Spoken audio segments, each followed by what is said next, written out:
to Tamil Gospel Tabernacle channel. கர்த்தருடைய பரிசுத்த நாமத்துக்கு மகிமை உண்டாவதாக. Praise be to the holy name of God. ஆன்மீக வாழ்க்கை ஒரு கனிதரக்கூடிய வாழ்க்கை. The spiritual life is a fruit bearing life. தெய்வீக வாழ்க்கை ஒரு கனி நிறைந்த வாழ்க்கை. The divine life is a fruit bearing life. ஒரு தேவனுடைய மனிதன் ஒரு கனிதரக்கூடிய ஒரு மனிதன். A man of God is a fruit bearing man. யாக்கோபுக்கு 12 பிள்ளைகள் இருந்தார்கள். Jacob had 12 sons. நமக்கு எல்லாருக்குமே அந்த சத்தியம் சரித்திரம் தெரியும். We know the substance and the story. ஆனால் ஆதியாகமம் 49ஆம் அதிகாரத்திலே தன்னுடைய ஒவ்வொரு பிள்ளைகளை குறித்து அவன் எந்த விதத்திலே பேசுகிறான் என்று நீங்கள் பாருங்கள். In the book of Genesis chapter 49, in what manner he was speaking about every son. ஒவ்வொருடைய ஜீவியம், ஒவ்வொருடைய வாழ்க்கையின் தன்மை எப்படி அமைந்தது, எப்படி அவருடைய வாழ்க்கை வெளிப்படுத்தல் இருந்தது என்று எப்படி அவன் சொல்லுகிறான். How he says what kind of life everyone was manifesting, what kind of life everyone was leading. இரண்டு பேரை அவன் கொடுமையின் கருவிகள் என்று வர்ணிக்கிறான். Two people are described as instruments of cruelty. இன்னொரு மகனை அவன் சிங்கம் என்று சொல்லுகிறான். Another man is called a lion. இன்னொருவனை கழுதை என்று அவன் வர்ணிக்கிறான். Another man is described as. ஒருவனை அவன் சர்ப்பம் என்று சொல்லுகிறான். One person is described as serpent. ஒருவனை ஓநாய் என்று சொல்லுகிறான். One person is called as a wolf. ஒரே வீட்டில் உள்ள பிள்ளைகளுடைய சுபாவங்கள், அவளுடைய செயல்கள் எப்படி இருந்தது என்பதை சிந்தித்து பாருங்கள். These are the characters and life of the children in a house. Just to think about it. ஆனால் ஆதியாகமம் 49ஆம் அதிகாரத்திலே 22ஆம் வசனத்திலே ஒரே ஒரு பிள்ளையை குறித்து சொல்லுகிறான். அவன் மாத்திரம் கனிதரும் செடி என்று சொல்லுகிறான். In the book of Genesis chapter 49 verse 22, he says about a child, he is a fruitful bough. அவனுக்குள்ளேதான் தேவனுடைய கிரியை நடைபெற்றது. In him the work of the Lord was done. அவனுக்கு தான் தரிசனம் கிடைத்தது. He got a vision. அவனுக்கு தான் வெளிப்படுத்தல் கிடைத்தது. He got a revelation. அவனை தான் சிங்காசனம் வரை தெய்வம் தூக்கி கொண்டு போய் கொண்டே இருந்தார். The Lord was exalting him high up to the throne. இந்த மாலை வேளையில் தேவன் உன்னை உயர்த்த வேண்டுமானால் நீ ஒரு கனிதரும் வாழ்க்கை வாழ்ந்தால் உன்னை சிறைச்சாலையில் இருந்து சிங்காசனம் வரை தேவனால் தூக்கி எடுத்து கொண்டு போக முடியும். If you are able to lead a fruit bearing life, the Lord will be able to exalt you from the dungeon to the throne. நீ எளியவனாக இருக்கலாம். You may be poor. நீ ஒரு சிறியவனாக இருக்கலாம். You may be simple. நீ ஒரு குப்பையிலே வாழக்கூடிய மனிதனாக இருக்கலாம். You may be a person living in a very bad life. நீ புழுதியிலே உள்ள ஒரு மனுஷனாய் காணப்படலாம். You may be having wrong habits.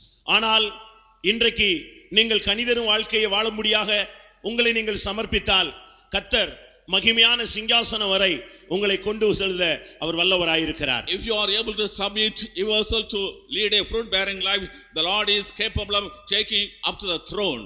இன்றைக்கு எத்தனை பேர் கனிதரக்கூடிய வாழ்க்கை வாழும்படியாக இந்த மாலை வேளையிலே உங்களை சமர்ப்பிக்க விரும்புகிறீர்கள்? Today how many of you are willing to submit yourselves to lead a fruit bearing life? அருமையான தேவனுடைய பிள்ளையே, beloved child of God, ஆண்டவர் இந்த கனியை எதிர்பார்த்த பொழுது மனிதன் கொடுத்த கனிதான் என்ன?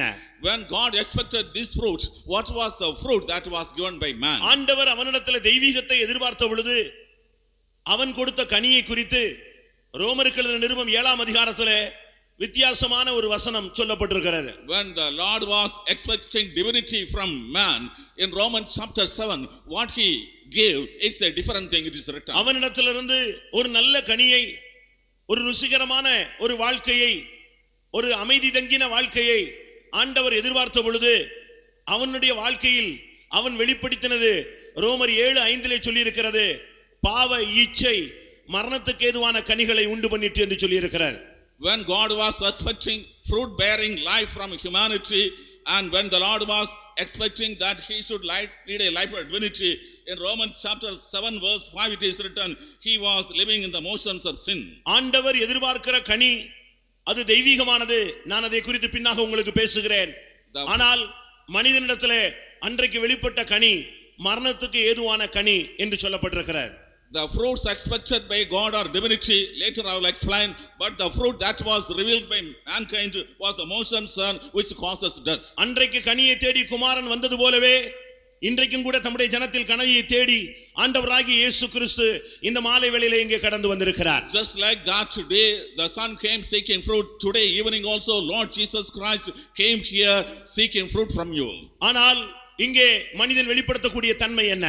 But what is the fruit that man is revealing? பாவ இச்சை மரணத்துக்கு ஏதுவான கனிகளை வெளிப்படுத்தினது என்று சொல்லப்பட்டிருக்கிறது. The motions of sins which brought forth fruit unto death, it is written. அருமையான நண்பனே, ஆண்டவராகிய இயேசு கிறிஸ்து இல்லாமல் ஒரு மனிதன் கனி கொடுப்பானால் அவனுடைய வாழ்க்கை மரணத்துக்கு ஏதுவான கனிகளை தான் அது கொடுத்து கொண்டே இருக்கும். Beloved people of God, if a man is leading fruits which is not having the fellowship with Lord Jesus Christ, it will be causing only death. இயேசு இல்லாமல் ஒரு மனிதனுடைய வாழ்வு ஒளி வீச முடியாது.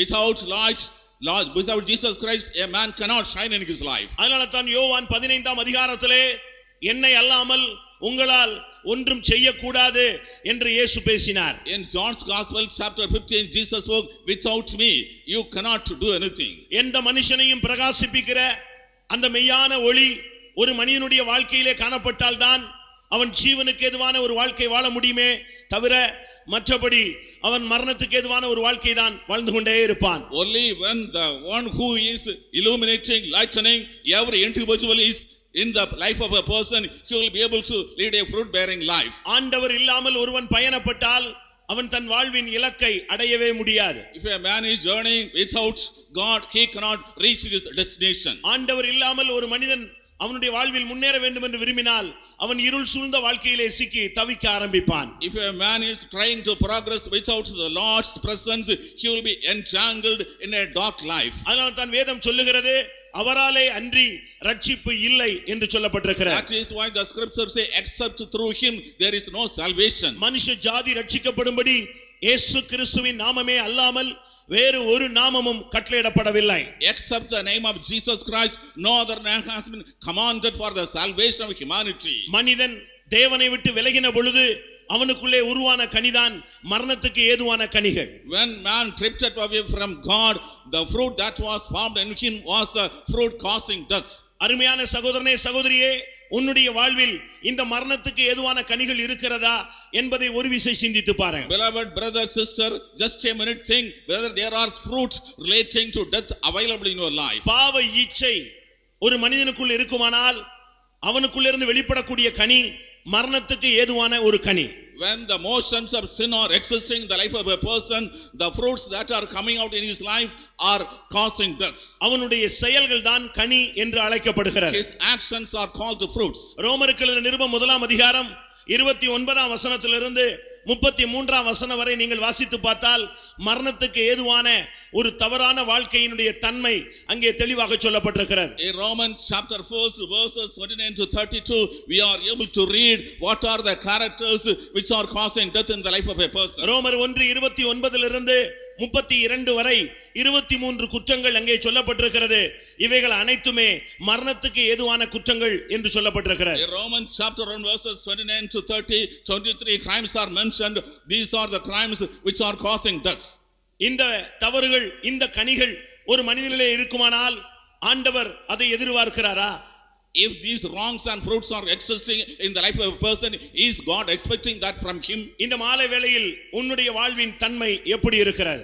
In this evening, what is the nature of your life? ஒருவேளை நீங்கள் ஆண்டவரை அறிந்தவர்களாக இருக்கலாம், ஆண்டவரை அறியாமல் இருக்கலாம். Perhaps you might have known the Lord, or you might not have known the Lord. உங்களுடைய வாழ்க்கை சிறப்பாக அமைய ஆண்டவராகிய இயேசு கிறிஸ்து என்ற ஒரு தெய்வீக சக்தியை நாங்கள் உங்களுக்கு அறிமுகப்படுத்துகிறோம். We want to introduce a divine power called Jesus Christ so that you may lead a better life. அருமையான சகோதரனே சகோதரியே, உன்னுடைய வாழ்வில் இந்த மாலை வேளையில் இந்த 7:40 மணி அளவில் உன்னுடைய வாழ்வில் நீ வெளிப்படுத்தக்கூடிய கனி என்ன தன்மை உள்ளது? Beloved child of God, in this evening, or what is the nature of the fruit that you are bearing today now? ஒருவேளை நீங்கள் தேவனுடைய பிள்ளைகள் என்று அழைக்கப்படலாம், ஆனால் அந்த முதலாம் ரோமர் 1:29 32 வரை உள்ள 23 குற்றங்களில் ஏதாவது ஒரு காரியம் இருக்கிறதா என்பதை நீங்கள் வாசித்து பாருங்க. Perhaps you may be called a child of God, but you have to just remember, reckon if any of the things that are pointed out, 23 things,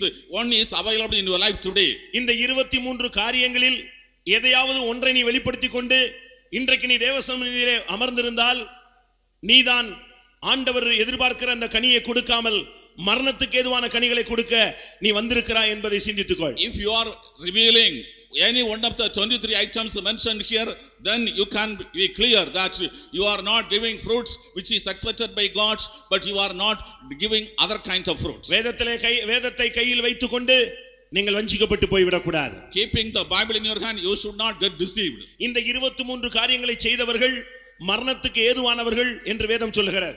The word of God says the people who did 23 things are nigh unto death. ஒருவேளை இது உன்னுடைய வாழ்விலே அன்றாட பழக்க வழக்கமாக காணப்படலாம். Perhaps these may be your day to day habits in your life. இவைகளெல்லாம் தேவன் மன்னித்து விடுவார் என்று நீங்கள் எண்ணிக்கொண்டிருக்கலாம். You may be thinking God will forgive all these things. நீங்கள் அதை படித்து பார்த்தால் அன்றாட வாழ்க்கையிலே ஒரு சாதாரண மனிதன் தினமும் செய்யக்கூடிய தவறுகள் தான் அங்கே சொல்லப்பட்டிருக்கிறது. If you read, you can see these are the common mistakes which an individual is doing in his day to day life. ஒவ்வொரு சாதாரண ஒரு தனி மனிதனும் அவன் தேவனை அறிந்தவனும் அறியாதவனும் எல்லாரும் செய்யக்கூடிய ஒரு சாதாரண குற்றங்களாக சொல்லப்பட்டிருக்கிறது. ஆனால் கடைசி வசனம் மாத்திரம் சொல்லுகிறது இவைகளை செய்தவர்கள் மரணத்துக்கு ஏதுவானவர்கள். Every ordinary human individual in his day to day life, whether a child of God or not, he is doing these things, but in the end they are facing death. ஒருவேளை இதிலே சொல்லப்பட்ட 23 காரியங்களும் உங்களுக்குள் இல்லாமல் இருக்கலாம். ஆனால் எவைகளாவது ஒன்றாக இருந்தாலும் நீ மரணத்துக்கு ஏதுவான கனிகளை தேவனுக்கு கொடுத்து கொண்டிருக்கிறாய். Perhaps you may not be possessing these 23 characters, but if you possess one character, that means you are bearing fruit which is worthy of death. இந்த காரியங்களை ஒரு விஷயம் வேணால் வாசித்து பார்க்கலாம். Let us once read those things. ரோமர் 1:29 இருந்து 32 வரை. Romans chapter 1 verses 29 to 32.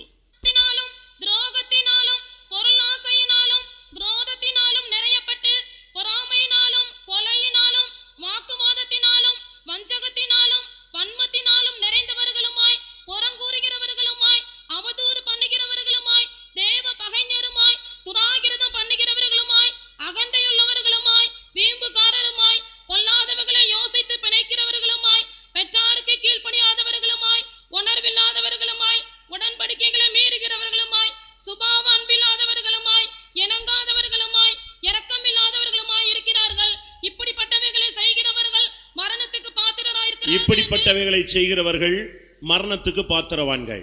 They which commit such things are worthy of death. இதுல உங்களுடைய மனசாட்சியை தொட்டு என்னென்ன காரியங்கள் எல்லாம் உங்களுக்குள் இருக்கிறது என்பதை சிந்தித்து பாருங்க. Touch your conscience, examine what are the things that are existing in you.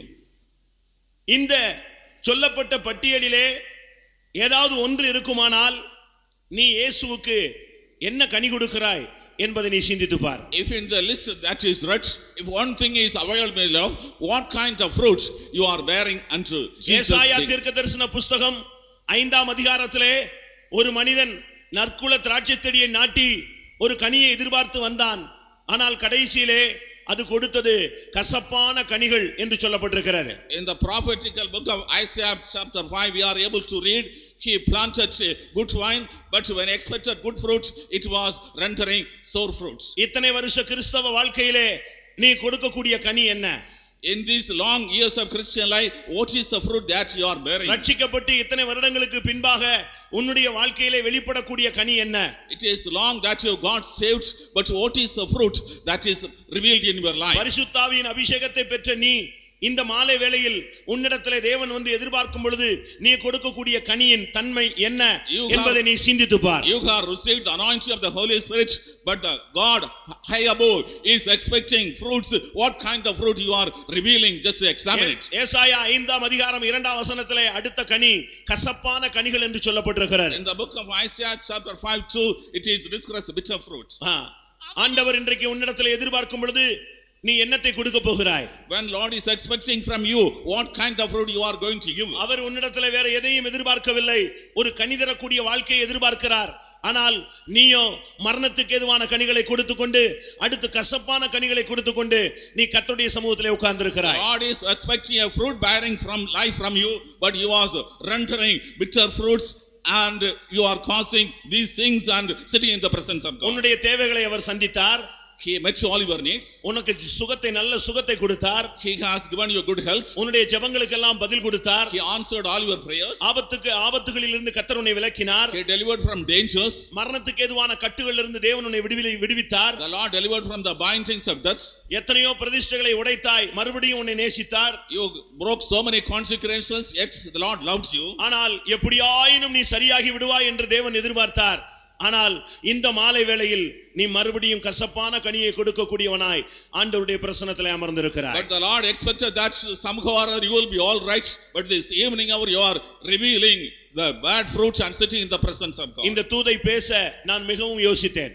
I thought much to speak on this message. இந்த வார்த்தைகளை சொல்ல மிகவும் நான் யோசித்தேன். I thought very much to speak these words. வரும் பொழுது கூட மெசேஜ் மாற்றி விடலாமா என்று கூட நான் யோசித்தேன். When I was traveling, I thought of changing the message. ஆனால் ஆண்டவர் சொன்னார், இல்லை, நான் என் ஜனத்தில் நான் கனியை எதிர்பார்க்கிறேன். But the Lord spoke, it's not so. I expect fruits from my people. அவர்களுடைய தன்மையை நீ இன்றைக்கு சொல்லித்தான் ஆக வேண்டும். You should speak unto them about their own character. தேவன் உன்னிடத்தில் எதிர்பார்க்கிற அந்த தெய்வீகமான தன்மை இல்லாமல் நீ என்ன வாழ்ந்து கொண்டிருக்கிறாய் என்பதை சிந்தித்து பார். You think what kind of life you are leading without having the divine nature expected by God in you. அவர் கேட்கிறார், நான் இனி என்ன செய்ய வேண்டும்? He is questioning, what should I do more? நான் அதற்கு வேலி அடைத்தேன், I fenced, நான் அதற்கு கற்களை பொறுக்கினேன், I took away the stones, நான் அதற்கு நீர் பாய்ச்சினேன், I watered. அது ஒரு பெரிய எதிர்பார்ப்போடு எனக்கு திரும்ப பலன் தரும் என்கிற நம்பிக்கையோடு எல்லாம் செய்தேன். ஆனால் இப்பொழுதோ அது கசப்பான கனிகளை தருகிறது. I did everything with the expectation that it will be bearing good fruits, but now it is yielding bitter fruits. இன்றைக்கு எத்தனை பேர் ஒரு கசப்பான வாழ்க்கை வாழ்ந்து கொண்டிருக்கிறீர்கள்? How many of you lead a bitter life today? எத்தனை பேர் வாழ்க்கையிலே கசந்து போய் காணப்பட்டு கொண்டிருக்கிறீர்கள்? How many are bittered in your life today? எத்தனை பேர் மற்றவர்கள் மேல் கசப்பு உள்ளவர்களாய் வாழ்ந்து கொண்டிருக்கிறீர்கள்? How many are leading the life having bitterness upon others? உங்களுக்கு தெரியும். You know that. இந்த வார்த்தை உன்னை நோக்கி வருகிறதை நீ உணர்வாய். You realize that these words are coming towards you. இன்னும் மற்றவர்களை நேசிக்க கூடாத ஒரு தன்மை உள்ளவனாய், தன்மை உள்ளவளாய் நீ காணப்படுகிறாய். A man or woman unable to love others, you are seen today. அப்போஸ்தலர் நடபடிகளிலே ஒரு ஞானஸ்நானம் பெற்ற மனிதனை பார்த்து பேதுரு சொல்லுகிறார், நீ கசப்பான பிச்சில் கட்டப்பட்டதை நான் ஆவியிலே காண்கிறேன் என்று சொன்னார். To a water baptized person, St. Peter is saying in the Acts of the Apostles, you are bound in the coil of bitterness. சீமோன் என்கிற ஒரு மாயவித்தைக்காரன் இயேசுவை விசுவாசித்து ஞானஸ்நானம் பெற்றுக்கொண்டான். Simon, a man who was performing witchcraft, believed Jesus Christ and was water baptized. ஆனால் 8:23 பேதுரு சொல்லுகிறார், நீ கசப்பான பிச்சில கட்டப்பட்டதை நான் காண்கிறேன். In chapter 8 verse 23, he is saying that you are bound in this kind of evil nature. பாவ கட்டில், கசப்பான பிச்சில் நீ காணப்படுகிறாய். The binding of sin, you are in a coil. அவன் ஞானஸ்நானம் எடுத்திருந்தான், ஆனால் அவனுடைய வாழ்க்கையிலே ஒரு கசப்பின் வல்லமையினாலே கட்டப்பட்டிருந்தான். He was water baptized, yet he was bound by a power of bitterness. எத்தனை பேர் இன்றைக்கு இந்த கனியை கொடுக்கக்கூடியவர்களாய் இந்த மாலை வேளையிலே இந்த சத்தத்தை கேட்டுக்கொண்டிருக்கிறீர்கள்? How many people are bearing this fruit this evening hour, listening to this voice? ஏசா ஒரு ஆசீர்வதிக்கப்பட்ட ஒரு தேவனுடைய குடும்பத்தை சேர்ந்தவன். Esau belonged to a family which was blessed by God. வாக்குத்தத்த சந்ததியாகிய ஈசாக்குனுடைய மகனாக காணப்பட்ட ஒரு மனிதன். He was a man who was a son of Isaac, who was the seed of promise. ஆனால் அவனுக்குள்ளே அந்த கசப்பான வேர் ஆழமாக காணப்பட்டு கொண்டிருந்தது. But in him the root of bitterness was very deep. அநேகர் கிருபையை இழந்து போக அந்த கசப்பு காரணமாக இருந்தது. That bitterness was responsible for losing many graces. அநேகர் தீட்டுப்பட்டு போக அது ஒரு காரணமாக இருந்தது. Many are getting defiled because of this. ஒரு பெரிய கலகம் உண்டாகிறதுக்கு அது ஒரு காரணமாக இருந்தது. It was causing a great destruction. அருமையான தேவனுடைய பிள்ளையே, நீ இந்த கனியை கொடுக்கும்படியாகவா இத்தனை வருடம் கர்த்தர் உன்னை பாதுகாத்தார், பராமரித்தார். Oh beloved child of God, did God nourish and cherish you for long so a period so that you may yield such a fruit? ஓசியா 10:13 பொய்யின் கனி என்ற ஒரு கனி சொல்லப்பட்டிருக்கிறார். In Hosea chapter 10 verse 3, the fruit of lie is mentioned. ஓசியா 10:13 அவர்கள் பொய்யின் கனியை புசித்தார்கள். In Hosea chapter 10 verse 13, they tasted the fruit of lie. யார்? Who? Ephraim. Ephraim என்கிற ஒரு தேவனுடைய மனிதனை குறித்து சொல்லி இருக்கிறது. It is written about a man of God. அவனை குறித்து ஆண்டவர் சொல்கிறார், அவனை நான் எப்படி கைவிடுவேன்? how I can give him up, நான் எப்படி அவனை கைவிட முடியும், how I can forsake him. அப்படி தேவனால நேசிக்கப்பட்ட ஒரு மனிதன் தன்னுடைய வாழ்க்கையிலே அவன் பிரதிபலிக்கக்கூடிய கனி, ஒரு பொய்யின் கனியை அவன் வெளிப்படுத்துகிறான். He was loved so much by God, but in his life what he is reflecting, a life of lies he revealing. கிறிஸ்தவ வாழ்க்கையிலே பொய் என்று உன்னுடைய வாழ்க்கையிலே வருமானால் உன்னுடைய இருதயத்தை சாத்தான் நிரப்பினான் என்று நான் உனக்கு சொல்கிறேன்.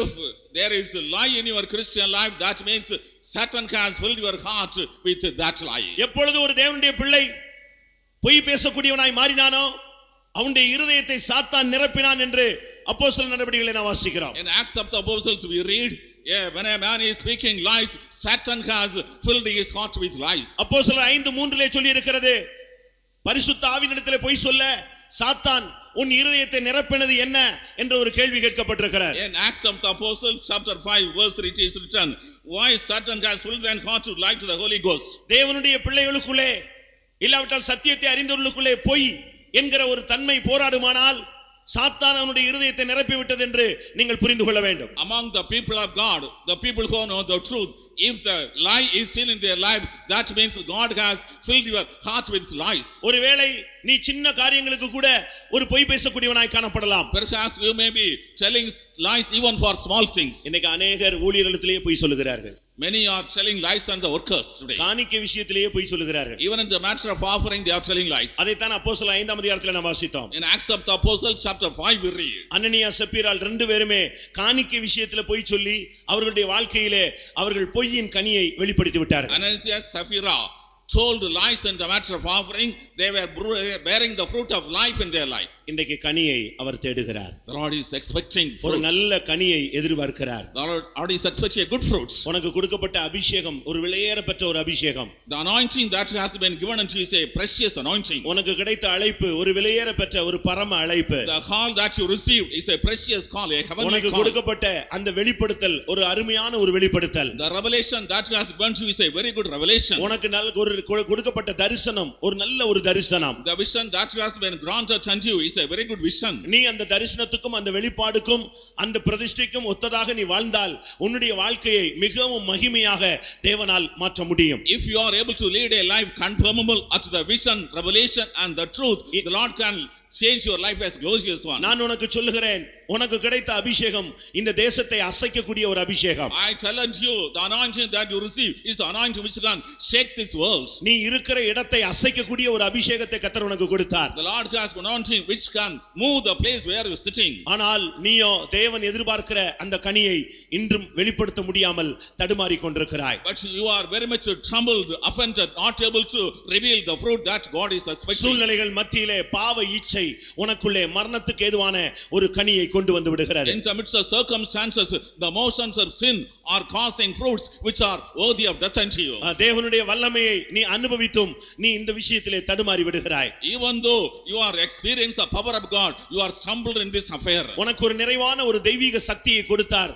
ஆனால் இன்றைக்கோ நீ கசப்பான கனியை கொடுக்கக்கூடியவனாய் கர்த்தருடைய சமூகத்திலே வந்திருக்கிறாய். The Lord has given the power of fullness unto you, but you have come to a stage of bearing lie unto God. ஏசாயா 14ஆம் அதிகாரம் 20ஆம் வசனத்திலே பாம்பின் கனி என்ற ஒரு வார்த்தை உச்சரிக்கப்பட்டிருக்கிறது. In the book of Isaiah chapter 14 verse 20, the lie of serpent, fruit of serpent we read. கனியிலே பாம்பின் கனின்னு ஒரு வார்த்தை சொல்லப்பட்டிருக்கு. The fruit of serpent. அது எதை காண்பிக்கிறது? What does it show? சர்ப்பத்தினுடைய சுபாவத்தை காண்பிக்கிறது. It shows the character of the serpent. சர்ப்பத்தினுடைய 7 விதமான சுபாவங்களை நீங்கள் புரிந்து கொள்ள வேண்டும். You should understand the 7 characters of the serpent. இந்த கனிகளை நீங்கள் கொடுத்து கொண்டிருந்தால் உங்களை அறியாமலே உங்களுக்குள்ளே இந்த வல்லமை இருக்கிறது என்பதை நீங்கள் புரிந்து கொள்ளலாம். If you are revealing these characters, unaware of you, these powers are working in you, that you can understand. நீங்க வெளியே நல்லா இருப்பீங்க. Outside you are all right.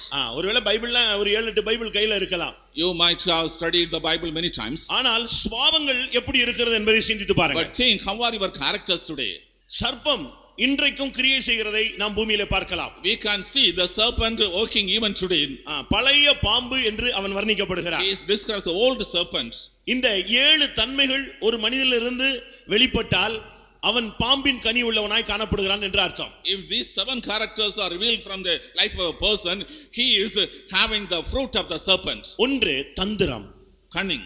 எப்பொழுது ஒரு விசுவாசி தந்திரம் உள்ளவனாய் மாறுகிறானோ ரொம்ப டெக்னிக்கா பேச ஆரம்பிச்சிட்டான்னா அவனுக்குள்ள அவனை அறியாமலே ஒரு சர்ப்பத்தினுடைய தாக்குதல் இருக்கிறது என்பதை புரிந்து கொள்ளுங்க. When a man is cunning, he talks in a technique way that we can understand he has the attack of a serpent. ஆதியாகமம் 3:1ல நீங்கள் இந்த வார்த்தை உங்களுக்கு எல்லாருக்கும் தெரியும். In the book of Genesis chapter 3 the first verse, all of you know this. First அவனை அப்படிதான் வேதம் அறிமுகப்படுத்துகிறது. The Bible is introducing him in this manner. சர்ப்பம் மிகவும் தந்திரமுள்ளதாய் இருந்தது. The serpent was very behind. எப்போ நீங்க தந்திரமாய் செயல்பட ஆரம்பிச்சிட்டீங்களோ அப்பொழுது உங்களுடைய வாழ்க்கையில உங்களை அறியாமலே ஒரு வல்லமை புகுந்திருக்கிறது. When you try to behave in a subtle or cunning way, unaware of you, a power has entered into your life. இரண்டாவது வெளிப்படுத்தல் 12ஆம் அதிகாரம் 9ஆம் வசனத்துல மோசம் போக்குகிற தன்மை. In the book of Revelation chapter 12 verse 9, the nature of cheating. அது வஞ்சித்தல். It is deceiving. இது ஒரு பொல்லாத ஒரு வல்லமை. ஏவாள் சர்ப்பத்தினாலே வஞ்சிக்கப்பட்டாள் என்று வேதம் சொல்லுகிறது. It is an evil power. The Bible says Eve was beguiled by Satan. அதனுடைய அர்த்தம் மீறுதலுக்கு உட்பட்டாள் என்று அர்த்தம். She came under transgression, it means. எப்பொழுதெல்லாம் ஒரு மனிதன் பிரமாணத்தை மீறுகிறானோ அப்பொழுதெல்லாம் சர்ப்பத்தின் தாக்குதல் அவனுக்குள்ள இருக்கிறது என்பதை நீங்கள் புரிந்து கொள்ளலாம். Whenever a man is transgressing the law, we can understand there is the attack of the devil upon him. மூன்றாவது வெளிப்படுத்தல் 12:10ல நீங்கள் பார்க்கும் பொழுது in the book of Revelation chapter 12 verse 10, அவனுடைய தன்மை குற்றம் சாட்டுதல் என்று சொல்லப்பட்டிருக்கிறது. his nature is accusing. எப்பொழுதெல்லாம் ஒரு விசுவாசியோ ஊழியக்காரனோ எப்பொழுதெல்லாம் மற்றவர்களை குற்றம் சாட்ட ஆரம்பிக்கிறானோ அப்பொழுதெல்லாம் ஒரு பாம்பு அவனுக்குள்ளே வந்து விடுகிறது. When a believer or a servant of God is accusing others, on those occasions a serpent is entering him. நான் சொல்றது உங்களுக்கு ஒரு டிஃபரண்டான ஒரு கற்பனையாக இருக்கலாம். Perhaps what I say may be a different kind of imagination. உனே தெரியாது உனக்குள்ளே ஒரு புத்து இருக்கிறது. In you there is a hole. புற்று பாம்பு hole of the snake. இது உன்னை அறியாமலே உனக்குள்ள இருந்து செயல்பட்டு கொண்டே இருக்கிறது. Without your knowledge it is remaining and it working inside you. நீங்க வேணா செக் பண்ணி பாருங்க. உங்களுடைய அபிஷேகத்துல டிஃபரண்ட் இருக்கும். You check it up, there will be a difference in your anointing. நீங்க ஆவியில பயங்கரமா நிரம்புவீங்க பட் இளைப்பாறுதல் இருக்காது. But because you are getting filled in the spirit well but no rest. நல்ல அந்நிய பாஷை பேசுவீங்க இளைப்பாறுதல் இருக்காது. But you speak in tongues but no rest. ஆவியில சாடுவீங்க உழுவீங்க பட் உங்களுக்கு ஒரு ஃப்ரீனஸ் இருக்காது. But you jump and dance but there is no feeling of joy. அப்போ உள்ள வேற ஒரு ஆள் இருக்கான்னு நீங்க செக் பண்ணி புரிஞ்சுக்கணும். Somebody else is inside, you can't check it up and understand. எப்பொழுதெல்லாம் நீ மற்றவனை குற்றம் சாட்டுகிறாயோ அப்பொழுதெல்லாம் பாம்பின் கனி உனக்குள்ள வேலை செய்து கொண்டிருக்கிறது. Whenever you are accusing others, on those occasions the fruit of the serpent is working in you. யோவான் 8:44ல அவன் பொய்யன் அவன் பொய்க்கு பிதா என்று சொல்லப்பட்டிருக்கிறது. In John 8:44 he is a liar and father of lies, it is written. நான் ஒரு விசுவாசியினுடைய கடையில நின்று கொண்டிருந்தேன்.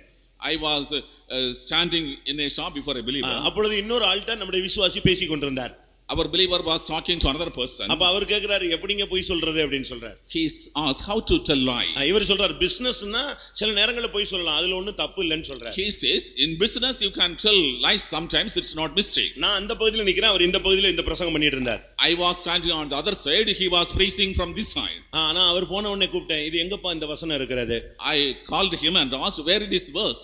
சூழ்நிலை வந்தா வசதிப்பட்டா பொய் சொல்றதுல தப்பு இல்லன்னு எங்க இருக்கிறது. When the circumstance comes, the situation is such, you can உன்னை அறியாமலே சர்ப்பத்தினுடைய வல்லமை உனக்குள்ளே புகுந்து கொள்ள நீ வாய்ப்பு கொடுக்கிறாய். Without your knowledge you have given room for the power of the devil Satan to enter into you. ஐந்தாவது மனுஷனை நேசிக்கவே செய்யாது அவன் கொலைபாதகன் அவனுடைய தன்மை உனக்குள்ள இருக்கிறதா?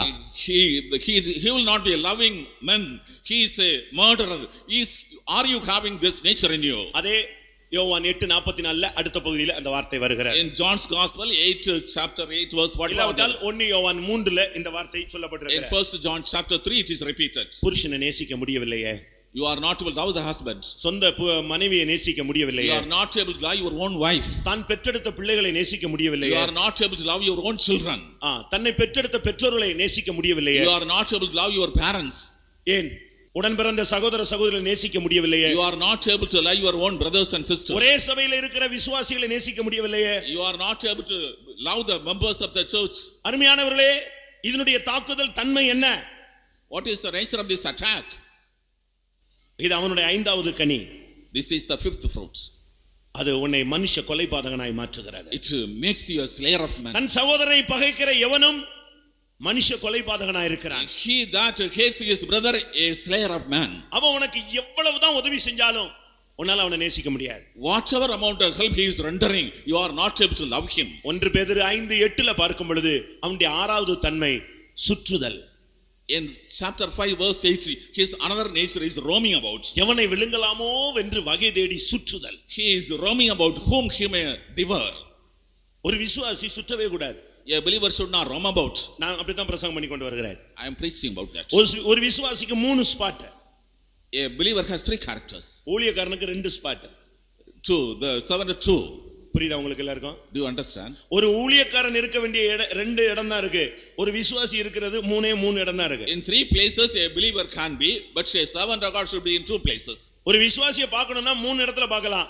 ஒரு ஊழியக்காரனை பார்க்கணும்னா 2 இடத்துல தான் பார்க்கலாம். We can see a believer in 3 places, but a servant of God should be seen in only 2 places. ஒரு விசுவாசி இருக்கிறான்னு சொன்னா அவன் வீட்ல இருக்கணும். அது ஃபர்ஸ்ட் ஸ்பாட். ரெண்டாவது ஃபெய்த்தம்ல இருக்கணும். அது செகண்ட் ஸ்பாட். மூணாவது அவன் வேலையோ பிசினஸோ அந்த இடத்துல இருக்கணும். மற்ற எந்த இடத்துலயும் அங்க எங்க அவன் சுத்தினான்னா அவன் வேற ஒரு வல்லமையினால தாக்கப்படுகிறான். The believer should be first of all in the house. Secondly, he should be in the church or faith club. Thirdly, in his working place or business spot. If he is going to other places, he is attracted by the serpent. மற்றபடி அங்க போய் இங்க போய் coffee குடிச்சேன், இங்க வந்தேன், நான் ரோட்ல பார்த்தேன், அப்படியே டைம் பாசிங் நான் வந்தேன்னு சொன்னான்னா அவனுக்குள்ள வேற ஒரு ஆள் உள்ள வந்திருக்கிறான். அவனை சுத்த வைக்குதுன்னு நீங்க புரிஞ்சுக்கணும். I went there, talked to him, I drank coffee and I did such and such things. Somebody has entered him and it had made him roam about. ஊழியக்காரனுக்கு 2 spot. 2 spots for the workers. ஒன்று தேவனுடைய வீடு. ஊழியத்தின் நிமித்தமாக ஒரு விசுவாசியை சந்திக்க போகலாம். The house of God, for the sake of ministry, he can meet a believer. வேற எந்த இடத்துக்கும் அவனுக்கு போகிறதுக்கு உரிமையும் வாய்ப்பும் வசதியும் சூழ்நிலையும் கூடாது. He has no freedom or right or privilege to go to any other place. யோபுவிலே ஆண்டவர் கேட்கிறார், நீ எங்கே இருந்து வருகிறாய் என்று சாத்தானை பார்த்து கேட்ட உடனே அவன் பூமி எங்கும் சுற்றி திரிந்து நான் வருகிறேன் என்று சொன்னான். When in the book of Job the Lord questioned, where Satan, where from you are coming? I roamed about to and fro along the world and came, he said. யோவான் 10 அதிகாரம் 10 வசனத்திலே அவன் திருடன். In John's Gospel chapter 10 verse 10 he is a thief. அவன் திருடவும் கொல்லவும் அழிக்கவும் வருகிறானே என்று வேற ஒன்றுக்கும் வரான். He is coming to steal, to kill and to destroy, for nothing else he is. எப்பொழுது ஒரு திருடக்கூடிய ஒரு பழக்கம் நம்முடைய ஜீவியத்தில் வருகிறதோ அப்பொழுது சர்ப்பத்தினுடைய தாக்குதல் உனக்குள்ள இருக்கிறது. When you have the character of stealing in your life, then there is the attack of the serpent in your life. பிரியமானவர்களே, இன்றைக்கும் கூட கொஞ்ச காலம் உண்டு என்று அவன் வல்லமையாக கிரியை செய்து வருகிறார். Even today he is working mightily because he has got very little time. நீங்கள் பாருங்கள், பிசாசு பிடித்தவர்கள் ஆடும் பொழுது சர்ப்பத்தை போல அசைகிறதை நீங்கள் பார்க்கலாம். The people who are possessed by devil, where they are tossing, you can notice their movement as the serpent. பாம்பின் கனி என்று சொல்லப்பட்டிருக்கிறது. It's the fruit of the serpent.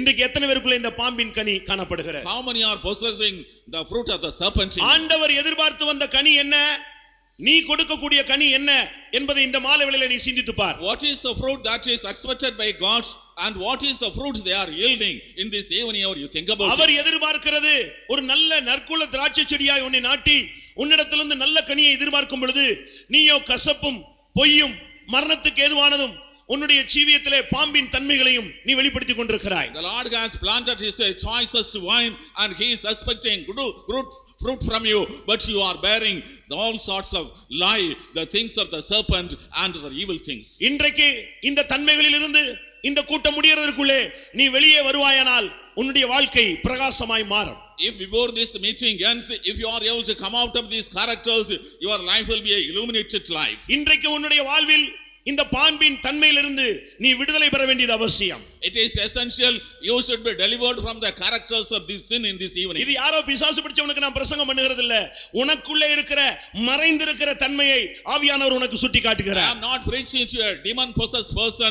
The spirit of God is pointing out the traits that are hidden in your life. உன்னை அறியாமலே நீ சுற்றி கொண்டிருக்கிறாயே, ஏதோ ஒரு வல்லமை உன்னை அலைக்கழித்து சுற்ற வைக்கிறது. Without your knowledge you are roaming about, because some power without your knowledge it is making you roam about. மற்றவளை வஞ்சிப்பதும் தந்திரமாய் செயல்படுவதும் உன்னுடைய வியாபார யுக்தி என்று சொல்லுகிறாயே, இது சர்ப்பத்தினுடைய ஒரு வல்லமை என்பதை நீ புரிந்து கொள்ள வேண்டும். Deceiving others and acting in a cunning way, you say it is a technique of the business, but you understand it is the nature of the serpent. மற்றவர்களை சகோதர சகோதரிகளை தாய் தகப்பனை நேசிக்க முடியாமல் நீ காணப்படுகிறாயே, நீ ஒரு மனுஷ கொலைபாதகன், உனக்குள்ளே சர்ப்பத்தின் தாக்குதல் இருப்பதை நீ புரிந்து கொள். You are not able to love the father and mother and the brothers and sisters. That means you have the attack of the serpent. You are a slayer of men. இன்றைக்கு எத்தனை பேர் இந்த வாழ்க்கையினாலே தாக்கப்பட்டிருக்கிறீர்கள்? How many are attacked by this kind of life? இதையா உன்னுடைய சபை உன்னிடத்தில் எதிர்பார்க்கிறது? What the church is expecting from you this? இதையா உன்னுடைய சபை ஊழியன் உன்னிடத்தில் எதிர்பார்க்கிறார்? Is the servant of God expecting this from your life? இதையா உன்னை சிருஷ்டித்த தேவன் உன்னிடத்தில் எதிர்பார்க்கிறார்? Is God who created you expecting this from you? உனக்காக சிலுவையிலே ஜீவனை கொடுத்தவர் இந்த தன்மையா உன்னிடத்தில் எதிர்பார்க்கிறார்? The Lord who offered his life for you at the cross, is he expecting this nature from you? உனக்கு சமாதானத்தை உண்டு பண்ணும் ஆக்கினையை ஏற்றாரே, அவர் உன்னிடத்திலே இதையா எதிர்பார்க்கிறார்? He received the chastisement of peace upon him, is he expecting this from you? உனக்காக அடிக்கப்பட்டாரே, நொறுக்கப்பட்டாரே, காயப்பட்டாரே, உன்னிடத்திலே இதையா அவர் எதிர்பார்க்கிறார்? He was slain, he was bruised, he was beaten for your sake, is he expecting this aspect from you? அருமையான தேவனுடைய பிள்ளையே, இன்றைக்கு நீ கொடுக்க வேண்டிய கனி இந்த தன்மையிலிருந்தெல்லாம் வெளியே வந்து நீ மனம் திரும்புதலுக்கு ஏற்ற ஒரு கனியை நீ கொடுத்தால் நலமாயிருக்கும். Beloved child of God, it is better if you all able to come out of these traits, and if you are able to bear fruits of repentance in your life. ஒருவேளை உன்னை அறிந்தோ அறியாமலோ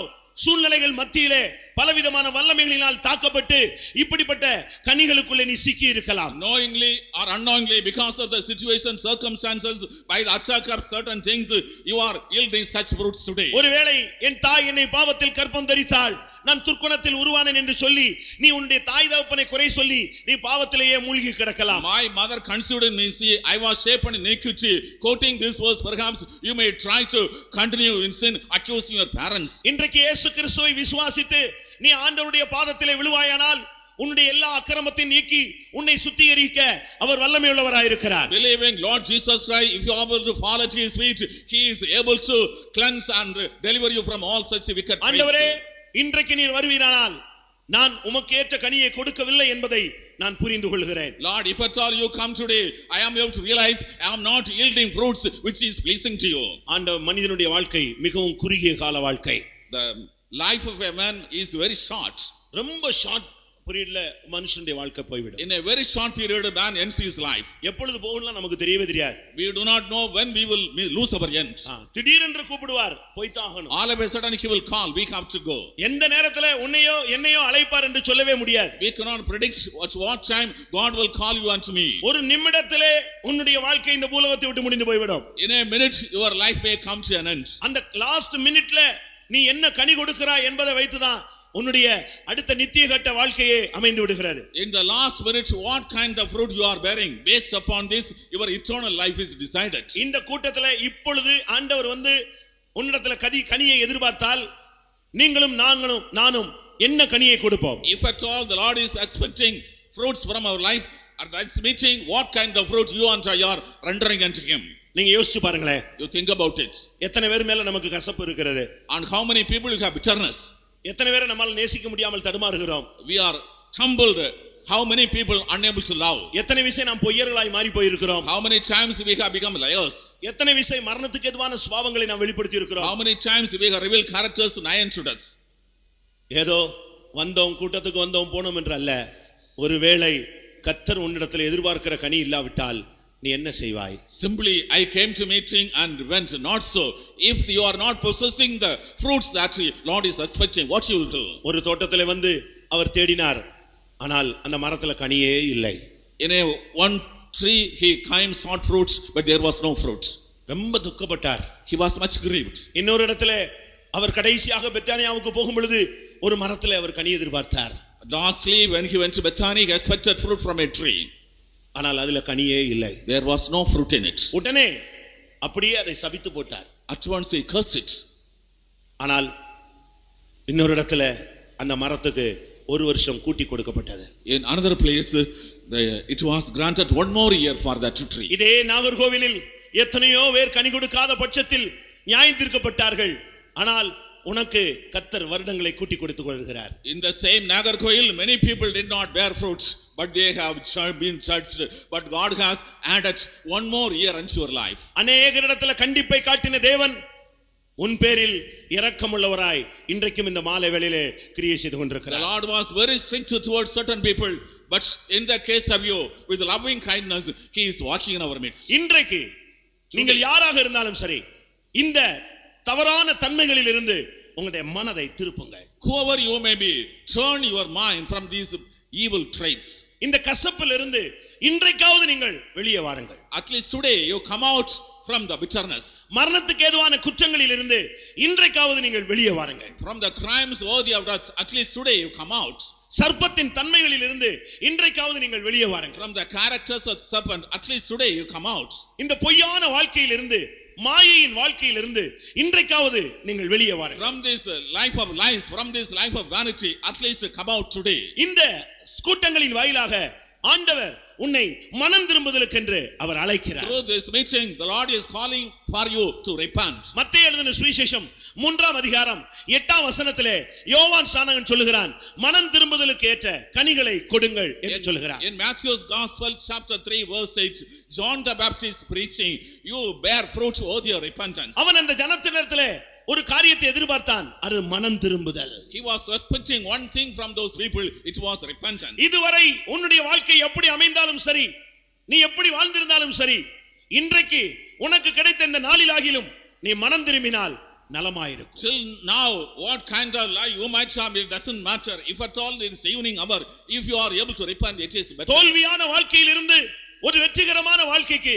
ஆண்டவர் உன்னை அழைக்கிறார். The Lord is calling you from a victorious life, from a life of hypocrisy. கிறிஸ்தவ வாழ்வின் அஸ்திபாரமே மனம் திரும்புதலில் தான் தொடங்குகிறது. The foundation of Christian life is repentance. எபிரேயர் 6:1 மனம் திரும்புதல் ஆன்மீக வாழ்வின் அஸ்திபாரம் என்று சொல்லப்பட்டிருக்கிறது. In Hebrews chapter 6 it is written, repentance is the foundation of the divine ஒரு life. தேவனுடைய பிள்ளை மனம் திரும்பாத பட்சத்திலே அவன் பரலோகம் போய் சேர முடியாது.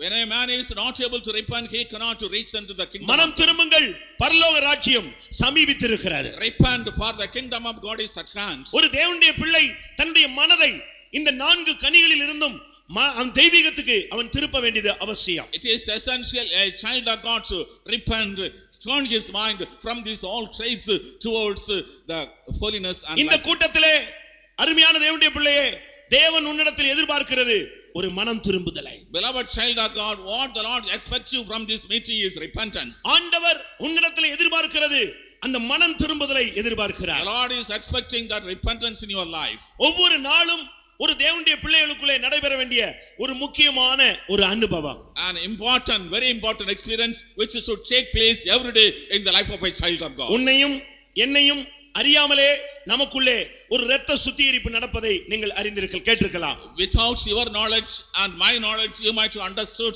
a sanctification by blood is happening. நமக்குள்ளேயே ஒரு இரத்த சுத்திகரிப்பு ஒவ்வொரு நொடியும் நடந்து கொண்டே இருக்கிறது. Every minute a sanctification by blood is happening. எப்பொழுது அந்த தன்மை இழக்கிறானோ அப்பொழுது மனிதன் வாழ்வின் கடைசி கட்டத்துக்கு வந்து விடுகிறான். When a man is losing this experience, he comes to the last stage of his life. ஒரு தேவனுடைய பிள்ளை தேவனுடைய பக்கமாய் அவன் திரும்ப வேண்டும். A child of God should turn towards God. பெயரளவில் அல்ல, மனதளவில் அவன் திருப்பப்பட வேண்டும். Just for not namesake, but mentally he should repent. தேவனுடைய ஜனங்களும் புற ஜாதிகளும் தேவனுடைய பக்கமாய் திரும்ப வேண்டும் என்று வேதத்திலே 1059 தரம் ஆண்டவர் திரும்பு திரும்பு என்று அழைத்துக் கொண்டே இருக்கிறார். 1505 times it is written in the Bible, the Gentiles and the people of God to repent. The Lord calls you. தேவனை விட்டு விலகி போகிற நீ தேவனுடைய பக்கமாய் திரும்ப. A man of God, you repent towards God. பாவத்தின் பக்கமாய் போய் கொண்டிருக்க நீ தேவனுடைய பக்கமாய் திரும்ப. You are going towards sin, repent towards God. உன்னுடைய மனதிலே ஒரு திருப்பம் இன்றைக்கு சந்திக்க வேண்டும். There should be a turning point in your mind today. மனம் திரும்பினால் என்ன சம்பவிக்கும்? If you repent, what will happen? அந்த கனியினுடைய தன்மை எப்படி இருக்கும்னு எப்படி சொல்ல முடியும்? What will be the nature of that fruit? நீ மனம் திரும்பினால் உன்னுடைய வாழ்விலே பேச்சே மாறிவிடும். If you repent, the manner of speech will be different. மனம் திரும்பினா உன் பார்வையே மாறி போய்விடும். If you repent, your look will be different. மனம் திரும்பினா உன் பழகுதல் மாறி போய்விடும். If you repent, the manner in which you behave will be different. மனம் திரும்பினா உன் வாயில இருந்து வர்ற அறிக்கைகள் எல்லாம் ரொம்ப டிஃபரண்டா இருக்கும். If you repent, the confession of words will be different. மனம் திரும்பிட்டேனா நீ எல்லாரையும் போய் ஒப்புரவாகி விடுவாய். If you repent, you will be reconciled to everyone. மனம் திரும்பிட்டேனா நீ உன்னை தாழ்த்திடுவாய். If you repent, you will humble yourself. மனம் திரும்பிட்டேன்னு சொன்னா எல்லாரோடும் நீ சமாதானமாகி விடுவாய். If you repent, you will be at peace with everyone. மனம் திரும்பிட்டேனா ஒரு பெரிய இளைப்பாறுதல் உனக்குள்ள வந்து தங்கும். If you repent, there will be a great rest in your life. ஆண்டவர் இதைத்தான் சொல்கிறார், நீ மனம் திரும்பு, நான் உன்னை குணமாக்குறேன்னு சொல்றேன். The Lord say, you repent, I will heal you. அப்படிதானே ஏசாயாவுல வாசிக்கிறோம். In the book of Isaiah we read. ஏசாயாவுல 14ஆம் அதிகாரம் 22ஆம் வசனத்துல நீ மனம் திரும்பு, நான் உன்னை குணமாக்குகிறேன். In the book of Isaiah chapter 14 verse 22, you repent, I will heal you. வாசியுங்கள். ஏசாயா 19:22. கர்த்தர் எகிப்தியரை வாதையினால் அடிப்பார், அடித்து குணமாக்குவார்.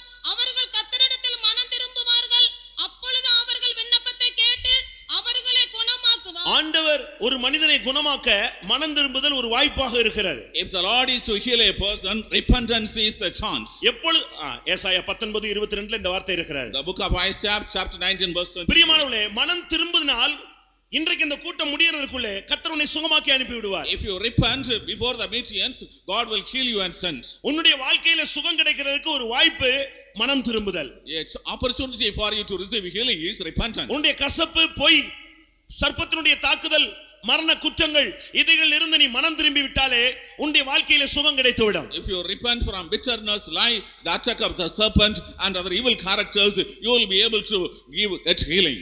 ஒரு பெரிய பணக்காரனை குறித்து பாஸ்டர் டியூ ஒரு விசேஷ பேச ஆரம்பித்தார். Pastor Tiyu once talked about a rich man.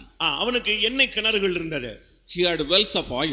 அவனுக்கு எண்ணெய் கிணறுகள் இருந்தபடினால யாருமே அவனுக்கு முன்னால அந்த பெட்ரோல் பிசினஸ்ல நிக்க முடியவில்லை. Nobody was able to stand in the petrol business before him because he had அவன் அதிகமாய் சம்பாதித்துக் கொண்டே வந்தான். He was earning a lot of money. அதிகமாய் அவன் சம்பாதித்தபடினால அவனுக்கு அளவுக்கு அதிகமான வருமானம் இருந்த பொழுது பகைகளும் எழும்பிக் கொண்டே இருந்தது. When he was earning a lot, the income was increasing very much. He was earning enmity also. 50ஆம் வயதில அவன் கேன்சரால் பாதிக்கப்பட்டான். At the age of 50, he was afflicted by cancer. அவனால் ஒண்ணுமே செய்ய முடியவில்லை. He could not do anything. அவன் போட்டு ஜெயித்த ஆட்கள் எல்லாம் சொன்னாங்க, இதோடு இவன் முடிஞ்சு போனா பரவாயில்லைன்னு சொல்லிட்டாங்க. The competitors spoke, if at all he ends his life, it is better. எல்லாரும் சொன்னாங்க இவன் செத்தா நல்லா இருக்கும். Everybody spoke, it's better he dies. ஏனென்றால் அவன் அத்தனை பேருடைய வாழ்க்கையை அவன் கெடுத்திருக்கிறான். He has spoiled the life of so many people. ஒரு நாள் நேரம் போகாமல் அவன் வேதத்தை கையில் எடுத்தான். One day he could not spend the leisure, he took the Bible in his hand. அவனுக்கு ஒண்ணுமே செய்ய முடியவில்லை, செயலற்று போனவனாய் மாறி போய் விட்டான். He could not do anything. He became a person numb. அப்போஸ்தலர் 20ஆம் அதிகாரம் 35ஆம் வசனம் அவனுடைய கவனத்துக்கு வந்து சேர்ந்தது. Acts of the Apostles chapter 20 verse 35 came to his notice. அந்த வசனத்தை படித்து பார்த்தான். He read that verse. வாங்குகிறதை பார்க்கிலும் கொடுக்கிறதே பாக்கியம் என்று கர்த்தராகிய இயேசு கிறிஸ்து சொன்ன வார்த்தை. The words that it is better to give than to receive, the words spoken by Jesus. அந்த ஒரு வார்த்தை அப்படியே நின்று போய் விட்டது. With that word he stopped. அந்த ஒரே வார்த்தையில மறுபடியும் அவன் சிந்தை போனது, வாங்குகிறதை பார்க்கிலும் கொடுக்கிறதே பாக்கியம் என்று இயேசு சொன்ன வார்த்தை. He kept on thinking on the words of Jesus, it is better to give rather than to receive. கோடிக்கணக்கான பணத்தை நீ சம்பாதிப்பதை பார்க்கிலும் நீ கொடுப்பதே பாக்கியம் என்கிற அந்த வார்த்தை அவனை தொட்டுக்கொண்டே இருந்தது. It is more blessed to give than to receive. Instead of earning lakhs of rupees, it is better to give. This word was touching him. உடனே தன்னுடைய வேலைக்காரரை கூப்பிட்டு கொஞ்சம் பணத்தை ஓரளவு எடுத்து தன்னுடைய கார்ல வைக்க முடியாக சொன்னார். He called the servant, asked to take some money and keep in the car. காரை எடுத்துக்கொண்டு ஒரு ஏழை ஜனங்கள் இருக்கிற ஒரு பகுதிக்கு கொண்டு போய் நிறுத்தினான். He took the car and a locality of poor people. அங்க உள்ளவங்க எல்லாம் ஓடி வந்தார்கள். The people came forwards. எல்லாருக்கும் பணத்தை வாரி கொடுத்தான். He distributed money to everyone. அவனுடைய ஆட்கள் எல்லாம் ரொம்ப ஆச்சரியப்பட்டாங்க, என்னடா ஒரு 10 காசு கொடுக்க மாட்டான், இன்னைக்கு இப்படி கொடுக்க ஆரம்பிச்சிட்டானே. The people were very much astonished. He had not given 10 paise, he is giving so much money today. அவன் மனப்பூர்வமாக அந்த பணத்தை வாரி கொடுத்து கொண்டே இருந்தான். He willingly he was giving that money out. அவன் டெஸ்டிமனி எழுதி வைத்திருக்கிறான். பாதி கொடுத்து கொண்டிருக்கும் பொழுது அவனுடைய சரீரத்துல ஒரு பெரிய மாற்றம் ஏதோ ஒன்று சம்பவிக்கிறதை அவன் உணர்ந்தான். He has written testimony, when half money was given away, he felt something happening in your body. அவன் சொல்லுகிறான், நான் வீட்டுக்கு வந்தபோது கேன்சர் என்னை விட்டு போய் விட்டது. When he says he returned home, he was healed from cancer. கொடுக்கிறதே பாக்கியம் என்று இயேசு சொன்ன ஒரே வார்த்தை அவன் அப்படியே கீழ்ப்படிந்து கொடுத்த பொழுது, மனதை அவன் திருப்பி விட்ட பொழுது அவனுக்கு அன்றைக்கே சுகம். 92 வயதில் தான் அவன் மரித்திருக்கிறான். One word spoken by Jesus, it is more blessed to you. When he obeyed the word and acted accordingly, he received healing. At the age of 92 he died. இன்றைக்கு நீ மனம் திரும்பினால், if you repent today, மனம் திரும்புதலுக்கு ஏற்ற கனியை நீ கொடுத்தால், if you are able to bear fruits of your repentance, இந்த கூட்டம் முடியறதுக்குள்ளே எழுதி வைத்துக் கொள்ளுங்கள், கர்த்தர் உங்களை சுகமாக்குவார். Before this meeting ends, you can note it down, the Lord will heal you. தேவனுடைய வாயின் வார்த்தைகளிலே ஒரு உறுப்பு கூட ஒளிந்து போவதில்லை என்று சொல்லப்பட்டிருக்கிறது. Even a word or thought of word of God is removed, passes away. இன்றைக்கு நீ மனம் திரும்பினால் கர்த்தர் உன்னை சுகமாக்குவார். If you repent today, the Lord will heal you. இன்றைக்கு நீ மனம் திரும்பினால் சிதைந்து போன உன்னுடைய வாழ்க்கை, விழுந்து போன உன்னுடைய கூடார வாழ்க்கை திரும்ப கட்டி எழுப்பப்படும். If you repent today, the fallen life of you, the fallen tabernacle will be rebuilt. யோபு 22:23 நீ திரும்பினால் நீ மறுபடியும் கட்டி எழுப்பப்படுவாய். In Job chapter 22 verse 23, you repent, you will be rebuilt again. நீ யாரையும் குறை சொல்லி தெரிந்து கொண்டிருக்க வேண்டாம். You need not be accusing and walking about. உன்னை நியாயப்படுத்தி நீ வாழ்ந்து கொண்டிருக்கவும் வேண்டாம். You should not justify you and continue. இன்றைக்கு நீ மனம் திரும்பி பார். சிதைந்து போன உன்னுடைய வாழ்க்கையை கர்த்தர் கட்டி எழுப்புவார். Today you repent, your wounded life, the Lord will rebuild. மனம் திரும்புதலுக்கு ஏற்ற கனியை கர்த்தர் இந்த மாலை வேளையிலே உன்னிடத்தில் தேடுகிறார். The Lord is seeking fruits of the repentance is this evening. ஆனால் விரியன் பாம்பு குட்டிகளைப் போல ஒரு கூட்டம் ஜனங்கள் அவனிடத்தில் வந்தார்கள். அவர்களை பார்த்தான் இந்த வார்த்தை சொன்னான், மனம் திரும்புதலுக்கு ஏற்ற கனிகளை கொடுங்கள். But like the vipers, a group of people came unto him. To those people the Lord John the Baptist spoke, you bear fruits of the repentance. இன்றைக்கு எத்தனை பேர் மனம் திரும்ப விரும்புகிறீர்கள்? How many of are willing to repent today? ஒரு பாவி மனம் திரும்புவதை போலவே ஒரு தேவனுடைய பிள்ளை மனம் திரும்ப வேண்டியது அவசியம். Just like a sinner repents, a child of God should repent. என்றைக்கு அவன் பாவத்திலிருந்து மனம் திரும்புகிறானோ அதுபோல ஆவிக்குரிய மனுஷன் தன்னுடைய வாழ்க்கையில் உள்ள அடிக்கடி வருகிற தோல்விகளில் இருந்தும் அவன் மனம் திரும்ப வேண்டியது அவசியம். Just like a sinner repents from his sin one day, a child of God very often he happens to fall. From this fall he should repent. ஆவியானவர் வெளிப்படுத்தல் 2-3 அதிகாரங்களிலே 7 சபைகளோடு பேசிக் கொண்டு வருகிறார். In the book of Revelation chapters 2 and 3, the Spirit of God was speaking to the 7 churches. அதில் 5 சபைகள் மனம் திரும்ப வேண்டும் என்று சொல்கிறார். He says 5 churches should repent. ஒருவேளை நீங்கள் ஞானஸ்நானம் பெற்று பரிசுத்தாவி பெற்றிருக்கலாம். நீங்கள் இன்றைக்கு இந்த 5 காரியங்களிலிருந்து மனம் திரும்பினால் விசுவாசிகளையும் கர்த்தர் இந்த மாலை வேளையிலே குணமாக்குவார். Perhaps you might have been water baptized, spirit baptized. If you repent from these 5 aspects, even the believers will be repenting and healed by God. இந்த 5 காரியங்களிலிருந்து ஒரு ஊழியக்காரன் மனம் திரும்பினால் கர்த்தர் அவனை இந்த மாலை வேளையிலே குணமாக்குவார். If a worker is able to repent from these 5 things, the Spirit of God will heal you. இது பாவிகளுக்கு உள்ள பிரசங்கம் என்று எடுத்து விடக் கூடாது. கர்த்தர் உன்னையும் நேசிக்கிறார். Do not think this is a sermon to the sins. The Lord loves even true. வெளிப்படுத்தல் 2 அதிகாரம் 4, 5, 6 வசனங்களிலே பார்க்கும் பொழுது In the book of Revelation chapter 2, 4, 5 and 6. ஆண்டவர் சொல்கிறார், நீ ஆதியிலே கொண்டிருந்த அன்பை விட்டாய் என்று உன் பேரில் ஒரு குறை உண்டு. I have some advantage that you have left the first love. இந்த நிலைமையிலிருந்து நீ விழுந்தாய் என்பதை நினைவு கூறு என்று அவர் பேசுகிறார். Remember from which state you are fallen. ஆதியில் செய்த கிரியைகளை நீ மறுபடியும் செய்வாயாக என்று சொல்லப்பட்டிருக்கிறது. The Lord says you do the first works once again. இந்த காரியங்களை நீ மனம் திரும்ப வேண்டும் என்று அவர் வலியுறுத்துகிறார். The Lord emphasizes you should repent. இதில் என்ன விளங்கிக் கொள்கிறோம்? What you understand? ஆதியிலே நீ கிறிஸ்துவுக்குள் வந்த பொழுது உனக்கு இருந்த அந்த அன்பு இப்பொழுது குறைந்து போயிருக்கிறது. In the beginning when you came to Christ, the first you had, it is diminished. நீ மனம் திரும்பி மறுபடி அதே விதத்திலே ஆதியிலே கொண்டிருந்த அன்பை நீ கொண்டு வந்தால் இன்றைக்கு கர்த்தர் உனக்கு உன் வாழ்க்கையை சரிப்படுத்துவார், உன்னை குணமாக்குவார், உன்னை ஆசீர்வதிப்பார். If you repent and come the first love, the Lord will bless you. The Lord will cleanse your life, heal you. மனம் திரும்பும்போது 4 காரியம் சம்பவிக்கிறது. 4 things happen when you repent. ஒன்று, உனக்கு ஆசீர்வாதம் கிடைக்கிறது. First you see blessing. இரண்டாவது, உன்னுடைய சிறையிருப்பு நீங்குகிறது. You are delivered from captivity. மூன்றாவது, உன்னுடைய வாழ்க்கையிலே கட்டி எழுப்பப்படுகிறாய். You are rebuilt in your life today. நான்காவது, கர்த்தர் உன்னை குணமாக்குகிறார். Fourthly, Lord is healing you. இந்த 4 உன்னுடைய வாழ்க்கையில சம்பவிக்கணும்னு சொன்னா முதலாவது நீ ஆதியிலே செய்த அந்த கிரியை செய்ய வேண்டும், ஆதியிலே கொண்டிருந்த அன்புக்கு வர வேண்டும். எங்கெல்லாம் நீ விழுந்த என்பதை நீ நினைவு கூற வேண்டும். If these 4 things are to happen in your life, you should do the first verse.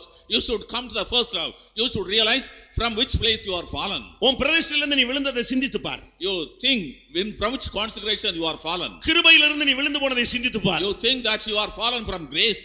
மேல் வீட்டிலிருந்து நீ விழுந்ததை, அபிஷேகத்திலிருந்து விழுந்ததை நீ சிந்தித்து பார். You think that you are fallen down from the upper room from anointing. வெளிப்படுத்தல் 2 அதிகாரம் 16 வசனத்துல In the book of Revelation chapter 2 verse 16, அங்க என்ன சொல்லப்பட்டிருக்கிறது? what is told? வேறு மதத்தினுடைய உபதேசம் போதகம் உனக்குள்ள இருக்கிறது, நீ அதிலிருந்து மனம் திரும்பு என்று சொல்லி You இருக்கிறார். have the teaching doctrine of other religions who repent from this. நீ கிறிஸ்துவுக்குள்ள வந்த பிறகு வேறு போதகங்களுக்கு நீ இடம் கொடுக்க கூடாது. After you come to Christ, you should not heed other doctrine. அப்போஸ்தலர் நடவடிக்கைகள் 2 அதிகாரத்துல அப்போஸ்தல உபதேசம் என்கிற ஒரு போதகம் சொல்லப்பட்டிருக்கிறது. நீ அதில் தான் நிற்க வேண்டும். மற்ற போதகங்களுக்கு இடம் கொடுத்தால் உனக்கு விடுதலை கிடைக்க வாய்ப்பு In இல்லை. Acts of the Apostles chapter 2, it is written about the doctrine of apostles. You should remain steadfast in that doctrine.